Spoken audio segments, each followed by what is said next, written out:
بسم اللہ الرحمن الرحیم۔ السلام علیکم، میں ہوں آپ کا بھائی عباس حمدانی۔ آپ دیکھ رہے ہیں جعفریات ٹی وی۔ آج کا ہمارا موضوع سخن ہے عیسائیت و یہودیت اور آخری زمانہ۔ دوستو، اگر ہم آخری زمانے کو دریافت کرنا چاہیں یا اس کا تعین کرنا چاہیں تو ہمیں اس کے بارے میں بائبل میں بھی اشارے ملتے ہیں، جیسا کہ صحیفہ دانیال میں ہے۔ اور اس وقت میکائیل مقرب فرشتہ جو تیری قوموں کے فرزندوں کی حمایت کے لیے کھڑا ہے اٹھے گا، اور وہ ایسی تکلیف کا وقت ہوگا کہ ابتدائی اقوام سے اس وقت تک کبھی نہ ہوا ہوگا۔ اور اس وقت تیرے لوگوں میں سے ہر ایک جس کا نام کتاب میں لکھا ہوا ہوگا رہائی پائے گا، اور جو خاک میں سو رہے ہیں ان میں سے بہترے جاگ اٹھیں گے، بعض حیات ابدی کے لیے اور بعض رسوائی اور ذلت ابدی کے لیے۔ اور اہل دانش نور فلک کی طرح چمکیں گی، اور جن کی کوشش سے بہتیرے صادق ہو گئے ستاروں کی مانند ابد الآباد تک روشن رہیں گے۔ لیکن تو اے دانیال ان باتوں کو بند رکھ اور کتاب پر آخری زمانے تک مہر لگا دے۔ بہتیرے اس کی تفتیش و تحقیق کریں گے اور دانش افزوں ہوگی۔ پھر میں نے یعنی دانیال نے نظر کی، اور کیا دیکھتا ہوں کہ دو شخص کھڑے تھے، ایک دریا کے اس کنارے پر اور دوسرا دریا کے اس کنارے پر۔ اور ایک نے اس شخص سے جو کتانی لباس پہنے ہوئے تھا، دریا کے پانی پر کھڑا تھا، پوچھا کہ ان عجائب کے انجام تک کتنی مدت ہے؟ اور میں نے سنا کہ اس شخص نے جو کتانی لباس پہنے تھا اور جو دریا کے پانی کے اوپر کھڑا تھا، اپنے دونوں ہاتھ آسمان کی طرف اٹھا کر حی و قیوم کی قسم کھائی اور کہا کہ ایک دور اور نیم دور، اور جب وہ مورس لوگوں کے اقتدار کو نیز تو کر چکیں گے تو یہ سب کچھ پورا ہو جائے گا۔ اور میں نے سنا پر سمجھ نہ سکا۔ تب میں نے کہا اے میرے خداوند، ان کا انجام کیا ہوگا؟ اس نے کہا اے دانیال، تو اپنی راہ لے، کیونکہ یہ باتیں آخری وقت تک بند اور سر بمہر رہیں گی۔ اور بہت لوگ پاک کیے جائیں گے اور صاف و براک ہوں گے، لیکن شریر شرارت کرتے رہیں گے، اور شریروں میں سے کوئی نہ سمجھ سکے گا، پر دانشور سمجھیں گے۔ اور جس وقت سے دائمی قربانی موقوف ہو جائے گی اور وہ اجاڑنے والی مکروہ چیز نصب کی جائے گی، 1299 سال ہوں گے۔ مبارک ہے وہ جو 1335 سال تک انتظار کرتا ہے۔ پر تو اپنی راہ لے جب تک کہ مدت پوری نہ ہو، کیونکہ تو آرام کرے گا اور ایام کے اختتام پر اپنی میراث میں اٹھ کھڑا ہوگا۔ اس پیشگوئی کے اسرار و رموز کی تفصیلات ہمارا موضوع نہیں ہے، لیکن اتنا بتانا ضروری ہے کہ پہلے پیراگراف میں مردوں کے زندہ ہونے کا ذکر کیا گیا ہے، جس سے زمانہ رجت مراد ہے، اور ستاروں کی مانند روشن رہنے والوں سے زمانہ رجت کے حکمران مراد ہیں۔ یہ موضوع چونکہ ہمارے دائرہ بحث سے خارج ہے، لہذا ہم اسے یہیں پر روک کر ظہور سرکار کے مسئلے پر غور کرتے ہیں۔ حضرت دانیال علیہ السلام کے اس صحیفہ میں بہت سی سر بمہر پیشگوئیاں ہیں، جن میں علامات و اشارات کی زبان میں سرکار کے ظہور تک کے واقعات مندرج ہیں۔ وہ واقعات چونکہ بہت عجیب ہیں، لہذا انہیں عجائب سے تعبیر کیا گیا ہے، اور یہ گفتگو کی گئی کہ ان عجائب کے انجام تک کتنی مدت ہے۔ اس کے جواب میں جو اعداد و شمار دیے گئے ہیں، ان کی وضاحت پر اس پیشگوئی کا کوئی سمجھ میں آنا موقوف ہے۔ اس پیشگوئی کو سمجھنے کے لیے سب سے پہلے ہمیں دائمی قربانی کا سراغ لگانا ہے۔ یہ وہ قربانی ہے جو بنی اسرائیل کی مذہبی رسوم کے مطابق بیت المقدس میں ادا کی جاتی تھی، اور بنی اسرائیل کی اسیری کے بعد موقوف ہو گئی۔ اسیری کا یہ واقعہ 601 قبل مسیح میں ہوا، جب بیت المقدس بابل کے بادشاہ بنوقدنصر کے ہاتھوں مسمار ہوا، اور وہ تمام اسرائیلیوں کو قید کر کے بابل لے گیا۔ اس کی کچھ تفصیل تواریخ 2 اور سلاطین 2 میں کتاب مقدس میں دیکھی جا سکتی ہے۔ نمبر 2، دائمی قربانی کے موقوف ہونے کا سن 601 قبل مسیح ہے۔ اس کے 1290 سال کے بعد اجاڑنے والی مکروہ چیز نصب ہوگی۔ 601 میں 699 کو جمع کرنے سے 1290 کا عدد حاصل ہوتا ہے، یعنی 699 عیسوی میں مکروہ چیز کو نصب ہونا چاہیے، چونکہ کلیسا کی تقویم کچھ صدیوں تک قمری حساب سے مرتب ہوتی رہی اور ایک عرصہ بعد اسے شمسی حساب سے ترتیب دیا گیا ہے، لہذا ماہرین نے تقریباً 9 سال اس فرق کو ختم کرنے کے لیے نکالے ہیں۔ اس حساب سے مکروہ چیز کا نصب ہونا 680 عیسوی کے قریب ہوگا۔ اگر آپ غور کریں تو یزید ملعون کی جانشینی کا عہد یہی ہے۔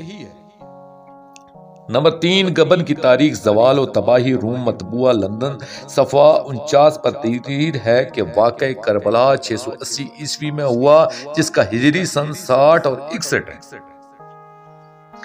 نمبر 4، اب اگر 60 میں 1335 جوڑ دیے جائیں تو حاصل جمع بنتا ہے 1395، یعنی صحیفہ دانیال میں جو عجائبات مذکور ہوئی ہیں وہ 1395 عیسوی پر ختم ہوں گے۔ اس کے بعد انتظار کرنے والا مبارک ہوگا کہ وہ ایک مبارک ہستی کا انتظار کر رہا ہوگا۔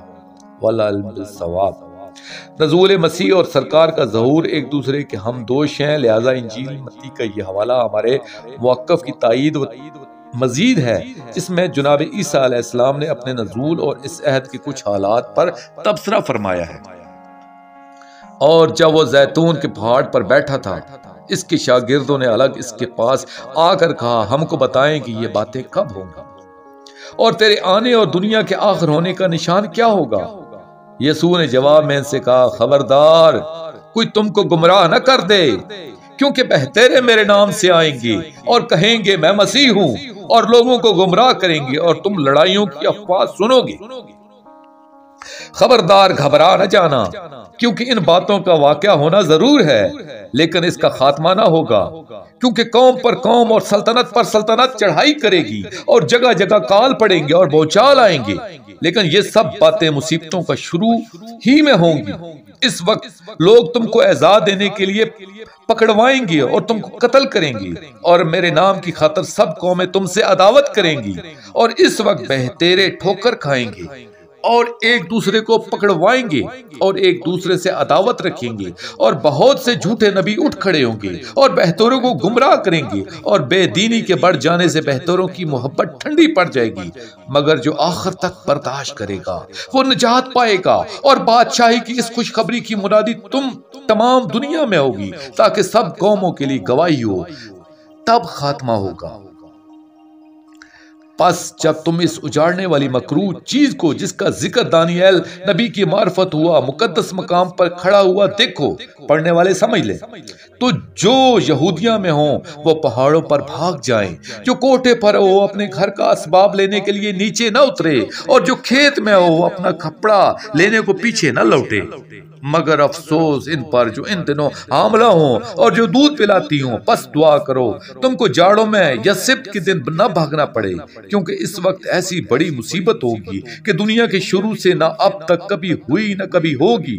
اگر وہ دن گھٹائے نہ جاتے تو کوئی بشر نہ بچتا، مگر برگزیدوں کی خاطر وہ دن گھٹائے جائیں گے۔ اس وقت اگر کوئی تم سے کہے دیکھو مسیح یہاں ہے یا وہاں ہے، تو یقین نہ کرنا، کیونکہ جھوٹے مسیح اور جھوٹے نبی اٹھ کھڑے ہوں گے اور ایسے بڑے نشان اور عجیب کام دکھائیں گے کہ اگر ممکن ہو تو وہ برگزیدوں کو بھی گمراہ کر لیں۔ دیکھو میں نے پہلے ہی تم سے کہہ دیا تھا، پس اگر وہ تم سے کہیں کہ دیکھو وہ بیابان میں ہے تو باہر نہ جانا، دیکھو وہ کوٹھیوں میں ہے تو یقین نہ کرنا، کیونکہ جیسے بجلی پورب سے کوند کر پچھم تک دکھائی دیتی ہے، ایسے ہی ابن آدم کا آنا ہوگا۔ 24واں باب، نزول مسیح سے قبل اجاڑنے والی مکروہ چیز کا مقدس مقام پر کھڑا ہونا کہیں خروج سفیانی کا اشارہ تو نہیں، یا اور ایسی ہی بہت سی باتیں اس خطبہ میں قابل غور ہیں۔ رایت الغلام یتیمہ تحتی المرات، رایت النساء یتوزجن النساء، اقتفى النساء بالنساء والرجال بالرجال، ورایت اصحاب الایات یحقرون ویتحقروا من یحبهم، ورایت الرجال ینسمون الرجال والنساء للنساء، ورایت الرجل ماشیۃ من دبرۃ وماشیۃ الامرأة من فرجها، ورائت النساء یتخذن المجالس کما یتخذ الرجال ورائت المرأة تصانع وزوجها النکاح الرجال ورائت اکثر الناس وخیر بیت من جسائد النساء لا فسقهن ورائت النساء یبذلن انفسهن لا حلل الكفر ورائت الحقوق فقد ظهر واستخفف بالوالدين وكان من السبل الناس حال عبد الولد يفر وبانا يفطر عليها۔ مندرجہ بالا تمام باتوں کی تشریح کرنا مناسب نہیں سمجھتا کیونکہ عقل مند کے لیے اشارہ ہی کافی ہوتا ہے۔ آخری فقرہ میں فرمایا گیا ہے کہ اس وقت آگ کی کثرت ہوگی، والدین کی بے حرمتی کی جائے گی، اولاد کے پاس والدین بدترین حالت میں زندگی گزار رہے ہوں گے اور اولاد ان پر افتہ پردازی سے خوش ہو رہی ہوگی۔ امام مظلوم علیہ السلام سے روایت ہے کہ ایک شخص امیر کائنات علیہ السلام کی خدمت میں حاضر ہوا اور اس نے عرض کیا کہ ہمیں اپنے آخری لخت جگر اجر اللہ فرج شریف کے بارے میں خبر دیں، وہ کب تشریف لائیں گے؟ اس وقت آپ نے فرمایا جب کفار و اشرار کی پشتوں سے مومنین خارج ہو جائیں گے اور مومنین قلیل رہ جائیں گے، جب دین کی طرف کھینچنے کے قابل لوگ اٹھ جائیں گے، اور اس وقت ہمارے لخت جگر اجر اللہ فرج شریف کا خروج ہوگا، یعنی ایسے لوگ رہ جائیں گے جو اس قابل ہی نہ ہوں گے کہ انہیں کوئی دین کی طرف بلا سکے یا وہ آ سکے۔ امیر کائنات علیہ السلام نے فرمایا وہ سب سے برا زمانہ ہوگا، اس میں ایسی عورتیں ظاہر ہوں گی جو بے پردہ ہوں گی، غیروں کے لیے آرائش و میک اپ کرنے والی ہوں گی، دین سے بیزار ہوں گی، فتنوں میں مبتلا ہوں گی، شہوت رانی کی طرف مائل ہوں گی، لذات نفس کی طرف جلدی کرنے والے ہوں گی، محرمات شرع کو حلال سمجھنے والی ہوں گی اور ہمیشہ جہنم میں رہنے والی ہوں گی۔ بحوالہ کتاب علامات ظہور علامات طالب 24۔ دوستو آخر میں شکریہ ادا کروں گا اپنے مرشد کریم سید محمد جعفر الزمان نقوی البخاری سرکار دام ذلہ تعالی کا۔ یہ مضمون میں نے ان کی کتاب نہج المعرفت فی اسماء القائم اجر اللہ فرج شریف جلد چہارم سے پیش کیا ہے، اور آخر میں اپنے پاک شہنشاہ کی بارگاہ میں دعا کریں گے، اللہ جل یا سفینۃ النجات یا ابن سیدۃ العالمین صلوات اللہ علیہ، یا الحق یا امر المشتاقین اجر اللہ تعالی فرجک وصلوات اللہ علیکہ یا ربا محمد وآل محمد صلی اللہ محمد وآل محمد واجل فرج آل محمد صلی اللہ علیہ وآلہ وسلم۔